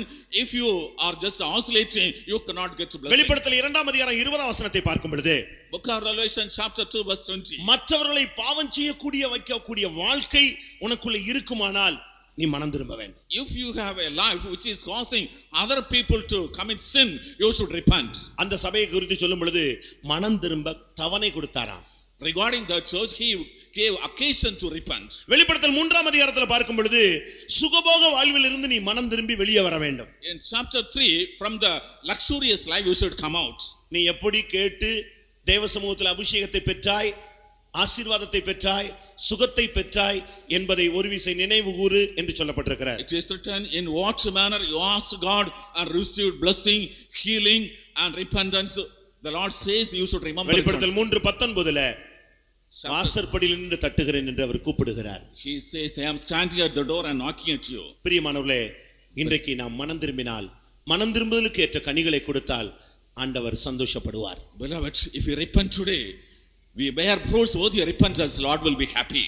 நீ கனி கொடாவிட்டால் கர்த்தர் வேறு ஆட்களை தேடுவார் என்று வேதம் சொல்லுகிறார். The Bible says, if you do not repent, the Lord will select other people. நீ கனி கொடுக்காவிட்டால் கர்த்தர் வேறு ஆட்களை தேர்ந்தெடுப்பாராம். If you do not repent, you do not bear fruits, God will select different people. இந்த மனிதர்கள் எல்லாம் தேவனை துதிக்காவிட்டால் இந்த கல்லுகள் எல்லாம் தேவனை துதிக்கும் என்று அவர் பேசினார். He spoke, if the men are not praising God, those stones will praise God. மத்தேயு 21:43லே தேவனுடைய ராஜ்யம் கனி கொடாத மனிதரிடத்திலிருந்து எடுக்கப்பட்டு கனி கொடுக்கக்கூடிய மற்ற கூட்டங்களிலே கொடுக்கப்படும் என்று சொல்லப்பட்டிருக்கிறது. In Matthew's Gospel, chapter 21, verse 43, the kingdom of God will be taken away from the people who are not bearing fruits. It will be given to the people who are able to bear fruits. இன்றைக்கு எத்தனை பேர் மனம் திரும்புதலுக்கு ஏற்ற ஒரு கனியை கொடுக்க போகிறீர்கள்? Today, how many are going to bear fruits worthy of repentance? பிரியமானவர்களே, இன்றைக்கு நீ மனம் திரும்பினால் உன் வாழ்வில் கர்த்தர் அற்புதங்களை செய்வார். Beloved, if you repent today, the Lord will perform miracles in your life. அடுத்த கனியோடு நான் முடிக்க விரும்புகிறேன். With the next fruit I want to conclude. எபிரேயருக்கு எழுதின நிருபத்தில் நாம் பார்க்கும் பொழுது, in the epistle to Hebrews we read, அங்கே வேதம் என்ன சொல்லுகிறது? What does the Bible say? எபிரேயர் 13:15 வாசியுங்கள். Hebrews chapter 13 verse 15. ஆகையால் அவருடைய நாமத்தை துதிக்கும் உதடுகளின் கனியாகிய ஸ்தோத்திர பலியை அவர் மூலமாய் எப்போதும் தேவனுக்கு செலுத்த கடவோம். வேதம் என்ன சொல்லுகிறது?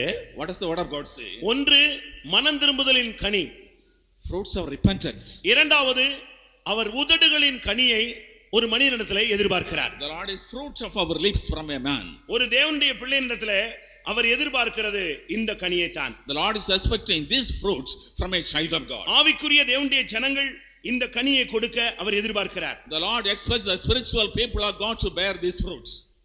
உதடுகளின் கனி, the fruit of our lips. ஒரு மனிதன் எப்பொழுது மனம் திரும்புகிறானோ அந்த நிமிஷத்திலிருந்து அவனுடைய உதடுல எப்பொழுதும் ஒரு அசைவு இருக்கணும்.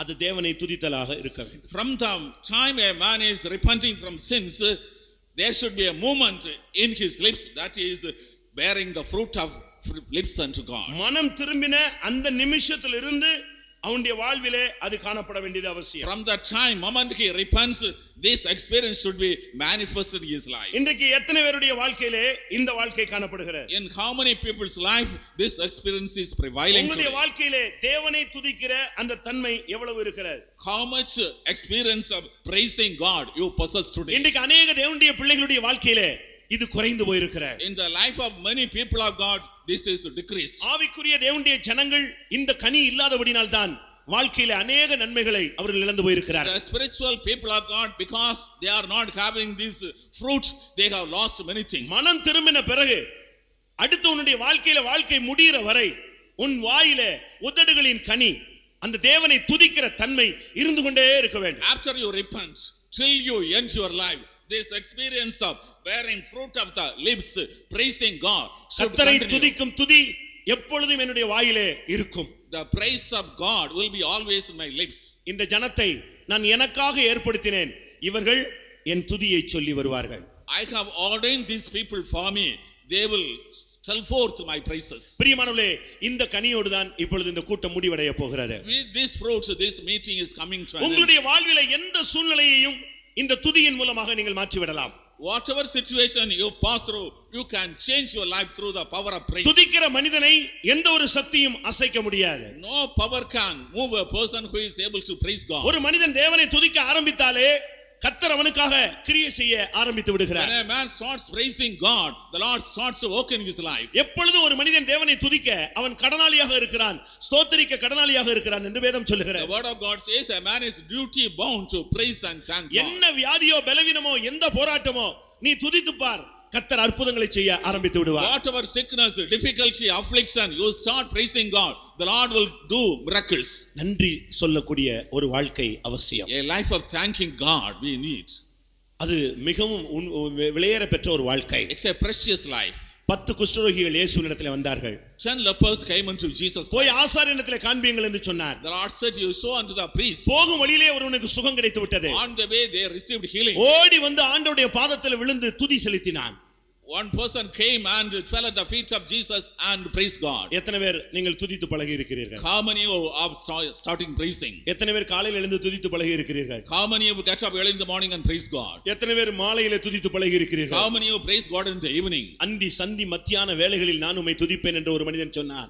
A man said, in the morning, noon and evening ஒரு நாளில் 7 விசை நான் உம்மை துதிக்கிறேன் என்று ஒரு மனிதன் சொன்னார். A man said, I will praise you, thank you 7 times a day. நீங்க துதித்து பாருங்கள், கர்த்தர் பெரிய காரியங்களை செய்ய ஆரம்பித்து விடுவார். You start thanking and praising God, the Lord will do great things in your ஒரு life. இடத்துல ஒரு பிசாசு துரத்தின பொழுது, Once when a devil was chasing away, அந்த பிசாசு சொன்னது, the devil told, காலையில 4 மணிக்கு இவன் பேரை சொல்லி ஸ்தோத்திரம் பண்ணாம இருங்க, நான் இவனை என்னெல்லாம் பண்றேன் பாருங்க. at 4 o'clock stop praising God in his name, I will do whatever you want. இந்த காலையில எந்திரிச்சு வச்சு ஒரு லிஸ்ட் வச்சு வாசிக்கிறீங்களே, இதனால என்னால ஒண்ணுமே பண்ண முடியலன்னு சொல்லி. Early in the morning you get up and read a list, because of that I cannot do anything.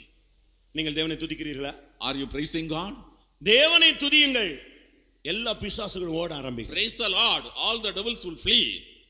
உன்னுடைய வாழ்க்கையில் நீ தேவனை துதித்துப் பார், உதடுகளின் கனியை செலுத்திப் பார், எரிகோவின் கோட்டையை கர்த்தர் விழ வைப்பார். You praise God in your love, start giving thanks unto God, the Lord will cause the walls of Jericho to fall down. நீங்கள் இணைந்து துதித்து பாருங்கள், சிறைச்சாலையின் அஸ்திவாரங்களை கர்த்தர் அசைப்பார். You start praising God, the Lord will shake the foundation of the prison. 3 ராஜாக்கள் ஒரு ராஜாவை எதிர்த்து வந்தார்கள். 3 kings came against a particular king. ஒரு மும்முனை தாக்குதலை அவன் உணர்ந்து கொண்டிருந்தான். 3 cornered contest he was expecting. அவன் செய்த காரியம் என்ன தெரியுமா? What was the thing he has done? அவன் சொன்னான் தன்னுடைய ஜனங்களை பார்த்து, நீங்க நான் சொல்ற டயத்துல எல்லாரும் தேவனை துதிக்க ஆரம்பிச்சிருங்க. He told unto his people, when I say you praise God, you start praising God. அவன் துதி செய்ய தொடங்கினார்கள், கர்த்தர் யுத்தத்தை தொடங்கி விட்டார். The people started praising, the Lord started the battle. உதடுகளின் கனியை கர்த்தர் உன்னிடத்தில் எதிர்பார்க்கிறார். The Lord is expecting the fruit of the lips. இதுவரை உன்னுடைய வாழ்வில் இருந்த மரணத்துக்கு ஏதுவான கனிகளையும், பொய்யின் கனியையும், கசப்பான கனியையும் கர்த்தர் உன்னிலிருந்து வெளியே கொண்டு வர விரும்புகிறார். The Lord wants to take away the fruits worthy of death, the fruits of lie, the fruits of the serpent, and you, Lord wants to. உன்னை அறிந்தோ அறியாமலோ உனக்குள்ளே இருந்ததானே அந்த சர்ப்பத்தின் கிரியைகளை இன்றைக்கு முடிவுக்கு கொண்டு வர அவர் விரும்புகிறார். Knowingly, unknowingly, there were the works of the serpent in you.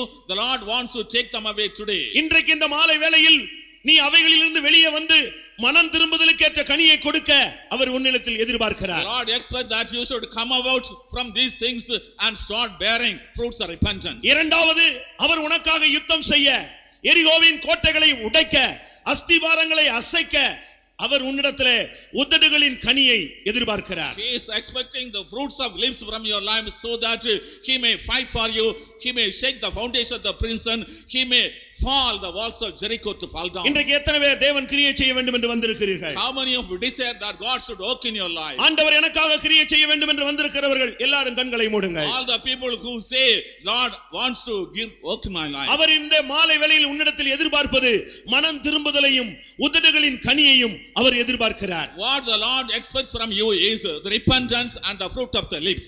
இன்றைக்கு நீ மனம் திரும்பினால் உனக்கு கர்த்தர் சுகத்தை தருகிறார். If you repent today, the Lord gives you a healing. பாவ வாழ்க்கையிலிருந்து நீ மனம் திரும்பினால் கர்த்தர் இன்றைக்கு உன்னை சுகமாக்குகிறார். If you repent your sinful life, the Lord heals you today. பொய்யான மாயையின் வாழ்க்கையிலிருந்து நீ உன்னை திருப்பினால் கர்த்தர் உனக்கு இறங்குவார். If you come out of the life of vanity, the Lord will be merciful unto you. எல்லா கசப்பான தன்மைகளிலிருந்தும் நீ வெளியே வந்து நீ கிறிஸ்துவுக்குள் எல்லாரையும் நேசிக்கிறேன் என்று சொன்னால் கர்த்தர் உனக்கு இறங்குவார். If you come out from all the bindings of bitterness, if you want to love others just like Christ, the Lord will take away all the bindings. ஒருவேளை நீங்கள் சுகத்தை தேடி வந்திருக்கலாம், Because you came seeking healing, விடுதலையை தேடி வந்திருக்கலாம், you came seeking deliverance, வாழ்க்கையிலே வேதனையோடு வந்திருக்கலாம், you came in the life pain, வாழ்க்கையிலே தடுமாற்றத்தோடு நீங்கள் வந்திருக்கலாம். stumbling you came in the pain. ஆம், தேவன் எனக்கு கிரியை செய்ய வேண்டும், The Lord should work in my life. நல்ல ஒரு முடிவு, A very good decision.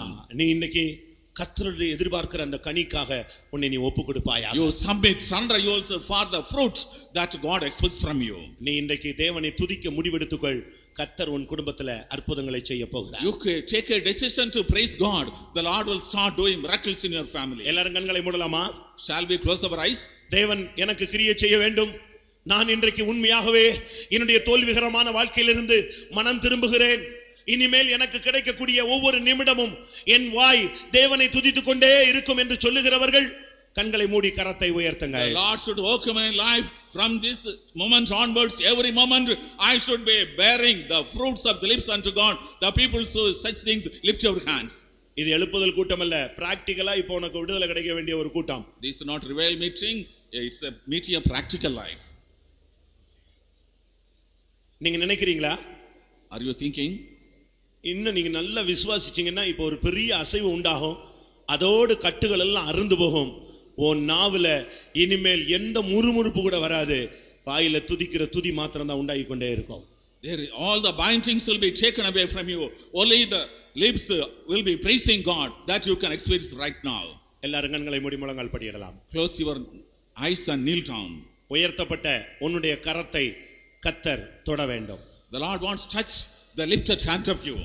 ஒரு டச், one touch, ஒரே ஒரு தொடுதல், அப்படியே உன் வாழ்க்கையின் தன்மை எல்லாம் மாறி போய்விடும். only one touch, totally the nature of your life will change. ஹalleluya. எல்லாரும் கண்களை மூடி கர்த்தர் உங்களுடைய வாழ்க்கையில் அற்புதங்களை செய்ய வேண்டுமானால் நீங்கள் அவரை துதித்துக் கொண்டே இருங்கள். All of you close your eyes. If the Lord is to do miracles, start praising God. 27 அடி எரிகோ கோட்டை கூட நீ துதிக்க ஆரம்பித்தால் நொறுங்கி விழ வேண்டும். If you start praising, even the 27 feet height Jericho fortress will fall down.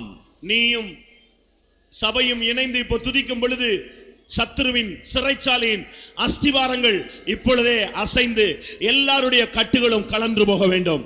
If you and the church member join together, start praising, all the foundation of the prison will be shaken and all the bindings will be broken. ஓ நீயும் தேவனுடைய ஊழியக்காரர்களும் இணைந்து தேவனை துதிக்க ஆரம்பித்தால் ஓ இப்பொழுதே சத்துருவின் வல்லமைகள் சிதறடிக்கப்படும்.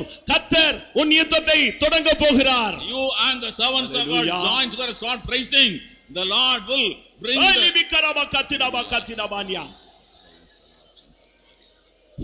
பிரியமானவர்களே, beloveds, எத்தனை பேர் ஃபீல் பண்றீங்க? how many you decide? எத்தனை பேர் உணர்கிறீர்கள்? How many you realize it? எனக்கு கொடுத்த வாழ்நாளில் இவ்வளவு நாள் நான் மரணத்துக்கு ஏற்ற கனிகளை கொடுத்து விட்டேன் என்று எத்தனை பேர் துக்கப்படுகிறீர்கள்? How many are grieved? In my lifetime I have been bearing fruits worthy of death so far. எனக்கு கொடுத்த நாட்களில் எல்லாம் நான் பொய்யான ஒரு மாயையான வாழ்க்கை வாழ்ந்து விட்டேனே என்று எத்தனை பேர் ஒத்துக்கொள்கிறீர்கள்? How many accept the life that has been to me? I had been leading a life of lie and hypocrisy. எனக்கு ஒரு நல்ல அபிஷேகம் கொடுத்தும் இன்னும் எனக்குள்ளே கசப்பும் வைராக்கியங்களும் இருந்து கொண்டிருக்கிறதே என்று எத்தனை பேர் உணர்கிறீர்கள்? How many realize even though God has given good anointing, bitterness, enmity continue in my life. இனி வரும் உலகத்தின் பலனை ருசி பார்த்தும் இன்னும் இந்த சர்ப்பத்தின் தாக்குதலை நான் போராட்டத்தை உணர்கிறேனே என்று எத்தனை பேர் வேதனைப்படுகிறீர்கள்? How many realize even though I tasted the power of the world to come, yet I have been beguiled by the subtlety of the serpent. இன்றைக்கு நீ மனம் திரும்பு. You repent today. இனிமேல் ஒவ்வொரு நிமிடமும் நான் உமக்காய் வாழ்கிறேன். Hereafter every moment, minutes I will live for you. ஆண்டவரே நான் உமக்காய் வாழ்கிறேன். Lord, I live for you. ஆமென். இனிமேல் என்னுடைய மூச்சு போகும் வரை என் வாய் உம்மை துதித்துக் கொண்டே இருக்க வேண்டும். Until I will give up my last breath, my lips will be praising you, Lord. எல்லாரும் கொஞ்ச நேரம் சத்தமாய் தேவனை துதியுங்கள் பார்க்கலாம். Start praising God loudly for some time. எல்லாம் இவ்வளவுதான் பலனா? தேவனை உயர்த்துங்கள். ஹalleluya. Exalt God. ராஜாவை உயர்த்துங்கள். Exalt God. ஆமென். பிசாசுகள் ஓடட்டும். Let all the devil flee. வியாதியின் கூர்கள் ஒடிக்கப்படட்டும். All the power of sickness destroyed. நீ துதி, கர்த்தர் அற்புதங்களை செய்வார். You start praising God with miracles. வாயை திற. Open your mouth. ஓ உன் வாயை விரிவாய் திற. Open your mouth wide. ஓ நன்மையினால் நான் அதை நிறைக்கட்டும். God will fill you with good things. ஸ்தோத்திரம் ஸ்தோத்திரம். எல்லாரும் தேவனை துதியுங்கள். Praise the Lord. Praise the Lord. Praise the Lord. Praise the Lord. Sotira. Praise the Lord. Praise the Lord. Hallelujah. Praise the Lord. Praise the Lord. Praise the Lord.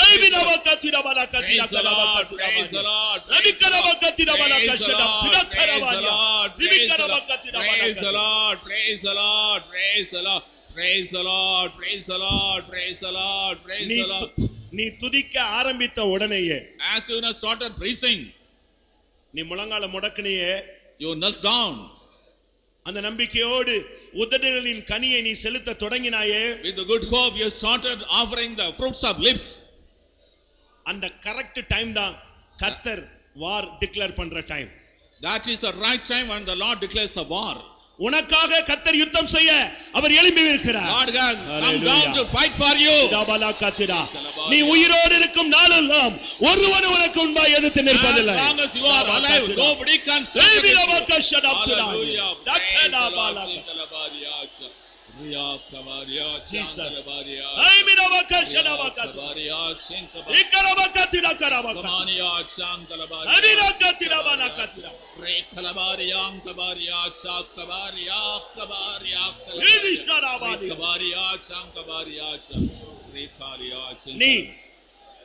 நீ உன் தொண்டையில் ஒரு வேதனையை நீ உணர்கிறாய்.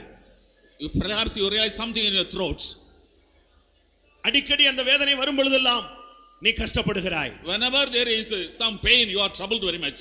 உன்னை துதிக்க முடியாமல், நீ துதிக்க முடியாமல் அந்த வல்லமை உன்னை இறுக கட்டி விடுகிறது.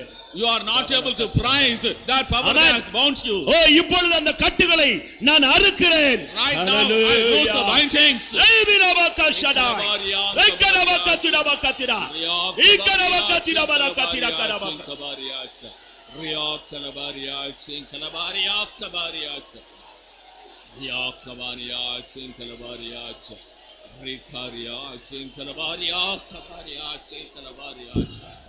ஆமென். உன் தலையில்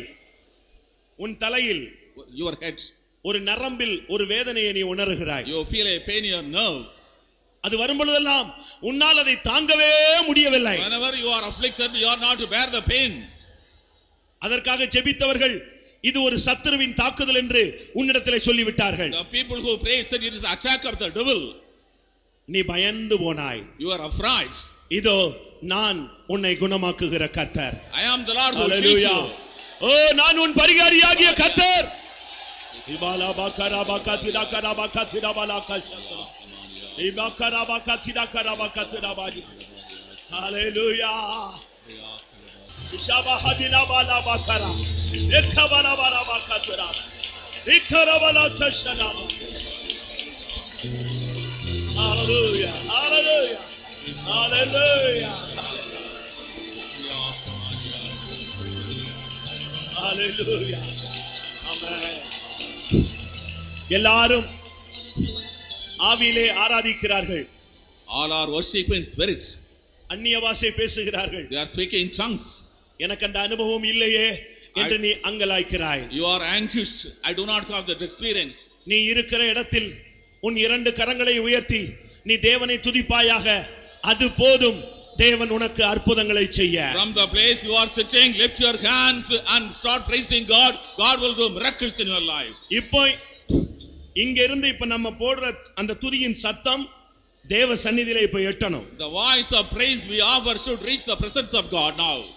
உதடுகளின் கனி இப்பொழுது தேவ சந்நிதியிலே போய் எட்ட போகிறது. The fruits of the lips is going to reach the presence of God right now. மூணு காரியங்கள் நடக்கும். 3 things taking place.